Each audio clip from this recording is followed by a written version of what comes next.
চকরিয়ার সুন্দরবনে কালের সাক্ষী হয়ে দাঁড়িয়ে আছে একজোড়া সুন্দরী গাছ। এক সময়ের ৪৫,৫০০ একর বিশাল আয়তনের সুন্দরবনের মধ্যে শুধুমাত্র দুটি সুন্দরী গাছ রয়েছে। উপজেলার পাশিয়াখালীর নতুন মসজিদ সংলগ্ন এলাকায় এই গাছের অবস্থান। সুন্দরী গাছ সমুদ্র উপকূলীয় বৃক্ষ হিসেবে পরিচিত। বন বিভাগ থেকে এই সুন্দরী গাছে টাঙানো হয়েছে সাইনবোর্ড। আমরা কথা বলতে চাই স্থানীয় মানুষদের সাথে। গাছগুলো এখানে কত বছর ধরে রয়েছে তাদের কাছ থেকে জানতে চাইব বিস্তারিত। ৯১ সালের মাঝে অল্প করে আসছি, ২ বছর আসছি, এই পর্যন্ত যে পানি জমি আরে মরে গিয়ে যেটা আছে এটা বিলিধারের রক্ষণের কারণে, এলাকার মানুষের রক্ষণের কারণে দুটা গাছ আছে। এগুলা কিন্তু বিচি আছে, বিচি নিয়ে সংগ্রহ করতে পারবো, যেখানে নিয়ে উপযুক্ত জায়গা থাকলে কিন্তু রোপণ করতে পারবো। এইখানে তো আর কোনো আমাদের মনে হয় যা থাকে না সুন্দরবন স্যার, এখানে সুন্দরবন এইটাই তো চকরিয়া সুন্দরবন, এটাই চকরিয়া সুন্দরবনের একটা নাম ছিল, ঐতিহ্য ছিল।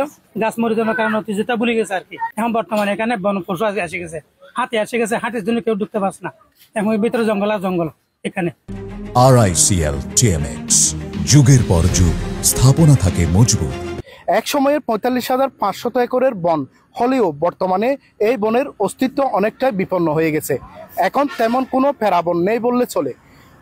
যেদিকে চোখ যায় শুধু সিন্ডিকেট ও লবণ মাঠ ছাড়াও কিছুই চোখে পড়ে না। সিন্ডিকেট তৈরির নামে ফেরাবন নিধন অব্যাহত রেখেছে দখলদাররা।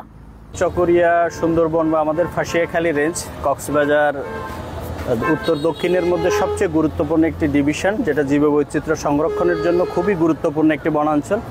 এই বনাঞ্চলে যে দুটি সুন্দরী গাছ রয়েছে সেটা সংরক্ষণের জন্য আমরা সংশ্লিষ্ট বিট কর্মকর্তাকে ইতিমধ্যে আমরা নির্দেশনা দিয়েছি, এবং এটা আরও বাড়ানো যায় কিভাবে সেটার বীজ সংগ্রহ করে আমরা ভবিষ্যতে আরও চারা রোপণের মাধ্যমে এই সুন্দরী গাছের আরও উত্তরোত্তর বৃদ্ধির জন্য আমরা ফাঁসিয়াখালী রেঞ্জ তথা কক্সবাজার উত্তর বন বিভাগ আমরা কাজ করে জবরদখল উচ্ছেদ করে আমরা বনায়ন কার্যক্রম এগিয়ে নিয়ে যাচ্ছি, এবং আশা করব আমরা ধীরে ধীরে এই জবরদখল মুক্ত করে আগের জায়গায় বনকে ফিরিয়ে নিয়ে যাওয়ার জন্য আমরা বন বিভাগ যথেষ্টভাবে আমরা কাজ করে যাচ্ছি, এবং ভবিষ্যতে বনকে তার পূর্বের জায়গায় ফিরিয়ে নিয়ে যাওয়ার জন্য বন বিভাগ কাজ করবে ইনশাল্লাহ।